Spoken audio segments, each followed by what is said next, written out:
नमस्कार दोस्तों, हम फिर से लेकर आ चुके हैं आप लोगों के लिए सुबह की सभी ताजा और बड़ी खबरें।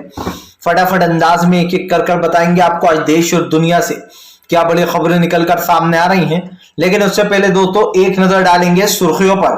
प्रधानमंत्री नरेंद्र मोदी के ऊपर गर्जे असदुद्दीन ओवैसी, बोले जानबूझकर पीएफआई का नाम लेकर तेलंगाना में राजनीति कर रही है बीजेपी। इसके बारे में आपको बताएंगे। वहीं पर अगली बड़ी खबर में हम आपको बताएंगे दोस्तों, दरअसल आपको बता दें भारतीय जनता पार्टी के अरमानों पर राहुल गांधी ने फेरा पानी। अध्यक्ष राहुल के ना बनने पर बीजेपी बौखलाई, इसके बारे में आपको बताएंगे। वहीं पर गुजरात 150 मिशन पर दोस्तों प्रधानमंत्री नरेंद्र मोदी, लेकिन आम आदमी पार्टी लगा देगी सेंध, इसके बारे में भी आपको बताएंगे। वहीं पर आरएसएस के दफ्तर पर बम फेंका, तो इसमें भी दोस्तों पीएफआई को घुसोड़ दिया। बताएंगे कैसे पीएफआई के नाम पर दोस्तों बीजेपी वोट बटोरने की राजनीति करने वाली है तेलंगाना में। वहीं पर अगली बड़ी खबर में हम आपको बताएंगे लालू प्रसाद यादव ने बीजेपी को दी चेतावनी, बोले फिलहाल 2024 में हो जाएगा बीजेपी का सफाया। वहीं पर अगली बड़ी खबर में हम आपको बताएंगे दोस्तों गृह मंत्री अमित शाह के ऊपर भड़के केसी त्यागी, बोले अपने शब्दों पर रोक लगाएं। गृह मंत्री अमित शाह वो इस देश के गृह मंत्री हैं, इसके बारे में आपको बताएंगे। वहीं पर अगली बड़ी खबर में हम आपको बताएंगे दोस्तों, दरअसल आपको बता दें भारतीय जनता पार्टी के ऊपर जमकर गरजते हुए नजर आए तेजस्वी यादव, बोले फिलहाल बीजेपी का कोई भरोसा नहीं। जी हाँ, बगल में छुरा मुंह में राम, इसके बारे में भी बताएंगे। वहीं पर अगले बड़े खबर में हम आपको बताएंगे दोस्तों हिमाचल प्रदेश में राजीव शुक्ला की चाल से बीजेपी पस्त। शुक्ला बोले अब तक कोई नौकरियां नहीं दी बीजेपी ने हिमाचल में, इसके बारे में आपको बताएंगे। वहीं पर अगले बड़े खबर में हम आपको बताएंगे दोस्तों अंकिता हत्याकांड में बीजेपी के नेता के घर चला बुलडोजर, तो कांग्रेस ने बोला हमला, बोले जहां जहां बीजेपी की सरकार वहां पर इसी तरीके की चीजें हो रही हैं। वहीं पर अगली बड़ी खबर में हम आपको बताएंगे दोस्तों, जी दरअसल आपको बता दें तमिलनाडु के केसीआर का मोदी सरकार पर बड़ा हमला, बोले आने वाले समय में बीजेपी देश में नहीं दिखेगी, इसके बारे में भी आपको बताएंगे। तो सारी खबरें एक एक कर कर फटाफट अंदाज में देंगे। फिलहाल खैर चलिए बढ़ते हैं सबसे पहली और सबसे बड़ी खबर की ओर। दरअसल दोस्तों आपको बता दें प्रधानमंत्री नरेंद्र मोदी के ऊपर गर्जे असदुद्दीन ओवैसी, बोले फिलहाल देश को गुमराह कर रही बीजेपी की सरकार, पीएफआई का नाम लेकर वोट बटोरने की है साजिश। दरअसल दोस्तों कल आरएसएस के दफ्तर में एक बम फेंका गया, और उस बम से जो है यहाँ पर आप समझिए पीएफआई का लेना है या नहीं है, इस बात की तो अभी जांच भी नहीं हुई। उससे पहले ही बीजेपी ने उड़ा दिया कि तमिलनाडु के दफ्तर में पीएफआई ने बम फेंका है, जिसके बाद आपको बता दें राजनीति तेज हो गई है। असदुद्दीन ओवैसी ने कहा कि पीएफआई का नाम लेकर यहाँ के वोटरों को साधने का काम चल रहा है। काफी दिनों से दोस्तों आपको बता दें तमिलनाडु के केसीआर और ओवैसी को घेरने का काम कर रहे हैं गृह मंत्री अमित शाह और नरेंद्र मोदी। लेकिन साफ दिखाई दे रहा है दोस्तों कि जब बीजेपी का वक्त पूरा हो जाएगा तो उसके बाद बीजेपी को कोई बचा नहीं सकता है, उसे सत्ता से जाना ही होगा। इससे पहले कांग्रेस 50 साल तक सत्ता में रही और कांग्रेस को कोई सत्ता से हटा नहीं पाया, लेकिन ऐसा लग रहा है कि फिर से एक बार दोस्तों कांग्रेस का दौर आने वाला है। जिस तरीके से भारतीय जनता पार्टी देश में नफरत और हिंसा फैला रही है दोस्तों, उसको लेकर जमकर ओवैसी ने भड़ास निकाली है। ओवैसी ने कहा कि फिलहाल जिस तरीके से बार बार एक ही चीज का नाम लिया जाता है पीएफआई पीएफआई, आखिरकार सबूत कहाँ है। ओवैसी ने कहा कि मदरसों का सर्वे कराया जा रहा है और उन सर्वे में जानबूझकर पीएफआई का नाम लिया जा रहा है। ये सब कुछ दोस्तों वोटों की राजनीति हो रही है। सब जानते हैं दोस्तों कि कुछ दिन बाद जो है यहाँ पर गुजरात और हिमाचल प्रदेश में चुनाव है, उसके बाद तेलंगाना, महाराष्ट्र, मध्य प्रदेश, राजस्थान और इन 5 जगहों पर दोस्तों चुनाव होंगे। और आप ये अच्छे समझ सकते हैं कि चुनाव 2023 में होंगे, लेकिन गुजरात और हिमाचल के अभी हाल ही में चुनाव होंगे बहुत जल्दी। अब इस बात को भुलाया नहीं जा सकता कि भारतीय जनता पार्टी दोस्तों पीएफआई का नाम ले लेकर लोगों के दिमाग में पता नहीं क्या भरना चाह रही है। जिसके बाद हम मानते हैं दोस्तों कि कुछ हमले होते हैं, लेकिन हर चीज को पीएफआई का नाम दे देना, ये कह देना कि मदरसे में पीएफआई के लोग भरे पड़े हैं, मदरसे को गिरा देना, ये कहाँ की राजनीति है। चलिए बढ़ते हैं एक और अगली बिग ब्रेकिंग की तरफ। बता दोस्तों अगली जो बड़ी खबर निकल कर आ रही है, आपको बता दें मोदी के गढ़ में गरजेंगे राहुल गांधी। जी हाँ दोस्तों, कर्नाटक पहुंचते से ही प्रियंका गांधी और सोनिया गांधी करेंगी राहुल गांधी को ज्वाइन। दरअसल आपको बता दें दोस्तों राहुल गांधी जो वो इन दिनों अपनी भारत जोड़ो यात्रा पर निकले। जब से राहुल गांधी भारत जोड़ो यात्रा पर निकले तब से बीजेपी की सांसें थम गई हैं। सबसे बड़ा मुद्दा यह है कि राहुल गांधी इतने पॉपुलर हो गए जितने वो पिछले 8 सालों में नहीं होंगे। सब जानते हैं दोस्तों कि राहुल गांधी की राजनीति की शुरुआत बड़े ही आराम से हुई और राहुल गांधी इतना सड़कों पर नहीं उतरे। लेकिन ऐसा लग रहा है दोस्तों जैसे भारत जोड़ो यात्रा के दौरान राहुल गांधी की जिस तरीके से पॉपुलैरिटी बढ़ रही है और जिस तरीके से राहुल गांधी को लोग पसंद कर रहे हैं दोस्तों, उसके बाद ये कहना गलत नहीं होगा कि राहुल गांधी को लोगों का प्यार और सम्मान मिल रहा है।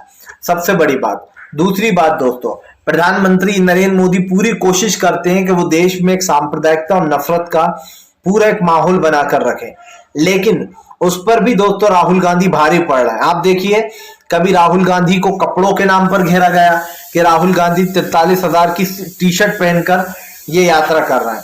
उसी वक्त कांग्रेस ने मुंहतोड़ जवाब देकर मोदी सरकार का 10 लाख का सूट दिखा दिया। बीजेपी की ये चाल फेल हो गई। और उसके बाद स्मृति ईरानी ने चाल चली राहुल को बदनाम करने के लिए कि उन्होंने जो है यहाँ पर हाथ नहीं जोड़े प्रतिमा के नीचे जाकर, लेकिन वो दावा भी स्मृति ईरानी का झूठा निकला। और उसके बाद स्मृति ईरानी ने एक और झूठ बोल दिया था, उसमें भी वो फेल हो गई। और उसके बाद आटे दाल को लेकर घेरा गया राहुल को, लेकिन उसमें भी बीजेपी फेल हो गई। और यही कारण है दोस्तों, यही कारण है जो राहुल गांधी बीजेपी पर भारी पड़ रहा है भारत जोड़ो यात्रा में। दरअसल बीजेपी को समझ में नहीं आ रहा कि वो राहुल गांधी को अब की बार कंट्रोल कैसे करें। हर बार तो दोस्तों ये लोग पप्पू फप्पू पता नहीं क्या क्या कहते थे राहुल गांधी को, लेकिन आज दोस्तों ये लोग हैरत में है कि आखिरकार हो क्या रहा है। क्योंकि जाहिर सी बात है बीजेपी को मुंह की खानी पड़ रही है, और जब किसी को मुंह की खानी पड़ती है तो दोस्तों बहुत बुरा हाल होता है, जो अभी बीजेपी का है। चलिए बढ़ते हैं एक और अगली बिग ब्रेकिंग की तरफ। बता दोस्तों, गुजरात मिशन 150 पर जो एक्टिव हुई बीजेपी, तो अरविंद केजरीवाल ने लगाई सेंध। दरअसल दोस्तों इन दिनों बीजेपी गुजरात को जीतने की कोशिश में लगी है। बीजेपी को यह पता चल चुका है कि अब की बार गुजरात का चुनाव आसान नहीं है। सबसे बड़ी बात यह है कि गुजरात में दोस्तों बीजेपी का गेम बिगाड़ने के लिए कई पार्टियां हैं, लेकिन जिनमें से 2 पार्टियों पर सबका ध्यान जा रहा है। वो एक तो आपको पता ही है कि टक्कर की कांग्रेस है ही, लेकिन अब की बार अरविंद केजरीवाल भी गुजरात में अपनी किस्मत आजमाने गए हैं। सबसे बड़ी बात यह है दोस्तों कि गुजरात की सियासत में सेंध लगाने का काम कर रहे हैं केजरीवाल, और इसी बात से बीजेपी डरी हुई है। इसलिए गृह मंत्री अमित शाह और नरेंद्र मोदी एक के बाद एक रैलियां करना चाहते हैं। अब बहुत जल्द गुजरात प्रधानमंत्री नरेंद्र मोदी पहुंचने वाले हैं। आपको बता दूं दोस्तों, गुजरात में पिछले 26 सालों से कोई विकास का काम नहीं हुआ है। खास कर अगर स्कूल कॉलेजेस शिक्षा की बात की जाए, स्वास्थ्य की बात की जाए, तो आपको शायद गुजरात में कुछ ना मिले। क्योंकि जिस तरीके से गुजरात में ये हो रहा है उसको देखकर ये कहना गलत नहीं होगा दोस्तों कि फिलहाल गुजरात में एक अलग ही राजनीति चल रही है, और उसमें बीजेपी पूरी तरीके से फेल हो चुकी है। क्योंकि आपको बता दें, भले ही बीजेपी मिशन 150 पर निकल चुकी है, लेकिन दोस्तों मिशन 150 से बीजेपी कुछ होने वाला है नहीं। सबको पता है अब की बार गुजरात में बीजेपी बहुत कमजोर है। और राहुल गांधी की यात्रा, पिछली बार कांग्रेस महज 10 सीटों से चूक गई थी, इस बार कांग्रेस कोई कसर नहीं छोड़ना चाहती, इसलिए वो गुजरात में अपना पूरा ध्यान लगाकर बैठी है। लेकिन दोस्तों बात यहीं पर खत्म नहीं होती।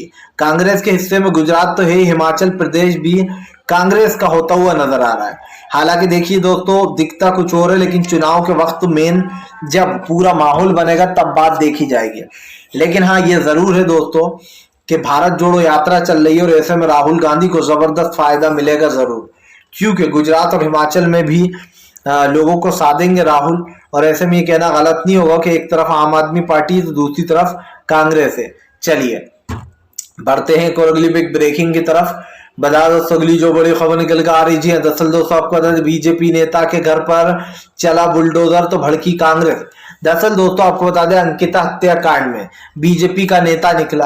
अब अगर दोस्तों यही काम कांग्रेस के किसी नेता के बेटे ने किया होता या किसी मुस्लिम ने किया होता तो हर न्यूज चैनल पर यही चलाया जा रहा होता। लेकिन इसमें भी दोस्तों बीजेपी की पीठ थपथपाई जाएगी। आप समझिए, अंकिता हत्याकांड में बीजेपी का नेता जो है पुलकित आर्या, वो इसमें शामिल निकला। लोगों ने उसकी गाड़ी को उसकी गाड़ी पर काफी हमला बोला, तोड़फोड़ भी की। और यही कारण दोस्तों जो अंकिता हत्याकांड में बीजेपी का नेता बुरी तरीके से फंसता हुआ नजर आया। लेकिन बात सिर्फ यहीं पर नहीं रुकती है। बात यह है दोस्तों कि बीजेपी इस वक्त पूरी कोशिश कर रही है कि वो किसी तरीके से इन सब चीजों को ठीक कर ले। हम आपको बताते हैं, दरअसल भारतीय जनता पार्टी का दोस्तों एक ही एजेंडा है। वो चाहती है कि फिलहाल किसी भी तरीके से आज देश में जो ये माहौल बन रहा है, इस माहौल को रोक ले खुद के खिलाफ। क्योंकि जाहिर सी बात है, जिस अंकिता की हत्या हुई है दोस्तों, 4 दिन बाद उनका शव मिला और ये सब कुछ कांड बीजेपी के नेता ने किया। लोगों ने जब गाड़ी घेर ली तो उसे कल बड़ी मुश्किल से बचाया गया। लेकिन बात इतनी सी नहीं है, बीजेपी ने अपने पाप धोने के लिए पुष्कर सिंह धामी ने योगी आदित्यनाथ की तरह उसके घर पर बुलडोजर चलवा दिया। चलिए, आपने बुलडोजर चलवा दिया, लेकिन दोस्तों इसमें भी पूरी मीडिया बीजेपी की पीठ थपथपा रही है कि देखिए पुष्कर सिंह धामी ने कितना बढ़िया किया, बीजेपी के नेता के घर पर बुलडोजर चला दिया। अरे भैया, मारा भी तो आप ही के नेता ने है। और बेचारी लड़की, आप समझिए दोस्तों, जो कि काम करती थी उस रिजोर्ट में, उस लड़की की हत्या कर दी जाती है। उसके साथ क्या पता क्या क्या किया गया हो दोस्तों, अभी तक खुलासा नहीं हुआ। उसको नहर में फेंक दिया गया। इस बात का खुलासा हो चुका है दोस्तों कि अंकिता को निशाना बनाया गया बीजेपी के नेता के बेटे द्वारा, जिसका नाम पुलकित आर्या बताया जा रहा है, और इसने दोस्तों फिर अंकिता को मार दिया। अब अगर यही काम किसी मुस्लिम ने किया होता तो शाहरुख को दरिंदा बताया जा रहा था, दहशतगिरी वाला बताया जा रहा था, जो कि वो था भी खैर। लेकिन दोस्तों वैसा ही काम इस बीजेपी के नेता ने भी किया है।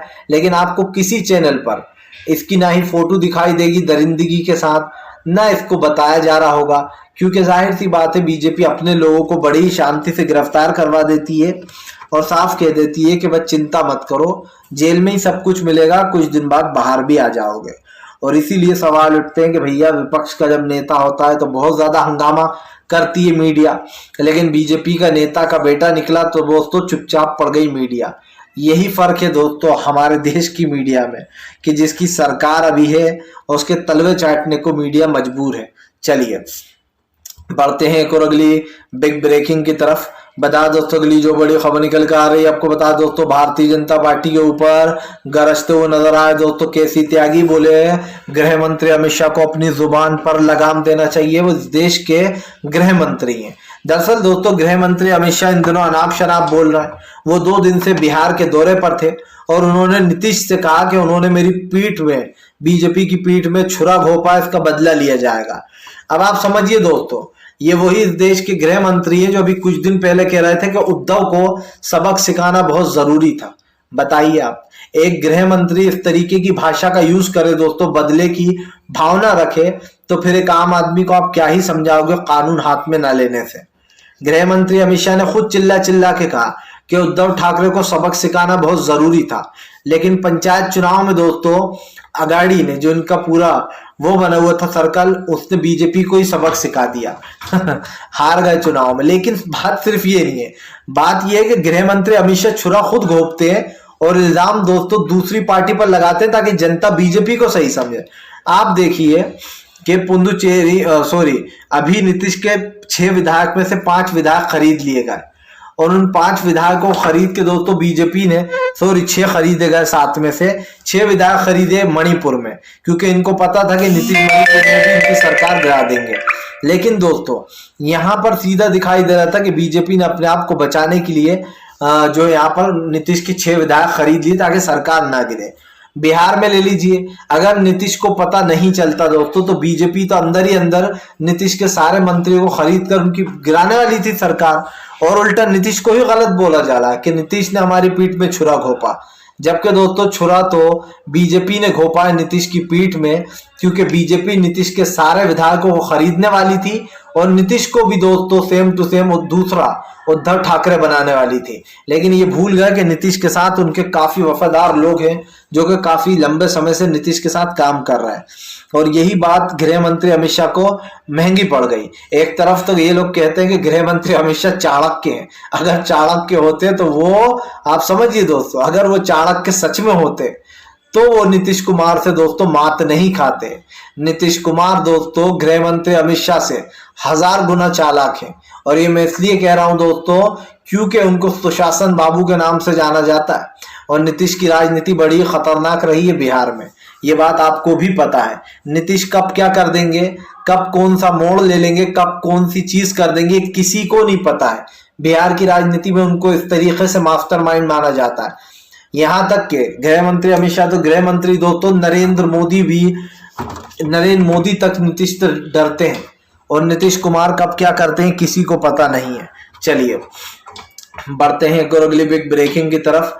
बता दोस्तों अगली जो बड़ी खबर निकल कर आ रही है, आपको बता दें दोस्तों, भारत जोड़ो यात्रा के दौरान सोनिया गांधी और प्रियंका गांधी पहली बार राहुल गांधी के साथ जो है जुड़ेंगे। आपको बता दें कर्नाटक में सोनिया गांधी और प्रियंका गांधी देंगी राहुल गांधी का 30 सितंबर को साथ। हालांकि ये यात्रा अकेले राहुल गांधी ही तय करेंगे, लेकिन इस यात्रा में 30 सितंबर को सोनिया गांधी और प्रियंका गांधी भी राहुल के साथ जुड़ती हुई नजर आएंगी। मुद्दा ये नहीं है दोस्तों, दरअसल मेन मुद्दा जो है वो ये है कि बीजेपी बौखला रही है। बीजेपी को पता है कि भारत जोड़ो यात्रा उनके लिए सिरदर्द बन गई है। शायद बीजेपी ने तो कभी सोचा ही नहीं होगा कि राहुल गांधी 3500 किलोमीटर पैदल चल लेंगे, क्योंकि बीजेपी वाले तो दोस्तों आधे घंटा चलने वही बड़ी बात है, और मोदी जी 1 घंटा चलने वो बड़ी बात है। इन लोगों से हालांकि 1 घंटा और आधा घंटा तो बड़ी बात ही कह रहे हैं ये लोग, 15-20 मिनट में ढह बोल जाते हैं सब के सब। राहुल गांधी की फिटनेस का तो आपको पता ही है दोस्तों, जब उन्होंने एक बार मछुआरों के साथ छलांग लगाई थी तो उनके 6 पैक एब भी देखने को मिले थे। चलिए बढ़ते हैं एक और अगली बिग ब्रेकिंग की तरफ। बता दोस्तों अगली जो बड़ी खबर निकल कर आ रही जी है, दरअसल दोस्तों आपको बता दें एक बार फिर से जो है यहाँ पर बीजेपी के ऊपर गरजते हुए नजर आए तेजस्वी यादव। बोले फिलहाल बिहार में बीजेपी का कुछ नहीं, सिर्फ और सिर्फ लोगों को डराने धमकाने आती है बीजेपी। आपको बताते चले दोस्तों, बिहार में गृह मंत्री अमित शाह के ऊपर गरजते हुए नजर आए हैं तेजस्वी यादव। लेकिन इससे पहले हम बात करते हैं लालू प्रसाद यादव की। लालू प्रसाद यादव दिल्ली जाने से पहले क्या बोल गए थे? लालू प्रसाद यादव ने बीजेपी को चेतावनी देते हुए कहा कि 2024 में बीजेपी का सफाया हो जाएगा, यानी कि दोस्तों 2024 में बीजेपी नहीं बचेगी। ये बड़ा ऐलान करके गए लालू प्रसाद यादव।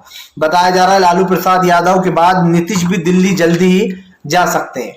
और आपको बता दें लालू प्रसाद यादव दिल्ली पहुंचे, जिसके बाद सुगबुगाहट तेज हो गई है कि दरअसल यहाँ की राजनीति में चल क्या रहा है।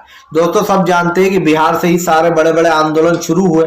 हर कोई बिहार की राजनीति में अपना कदम रखना चाहता है, चाहे वो बीजेपी हो, चाहे वो दोस्तों पीके हो, या फिर जो है नीतीश हो या तेजस्वी हो। और इसीलिए बीजेपी बौखला रही है।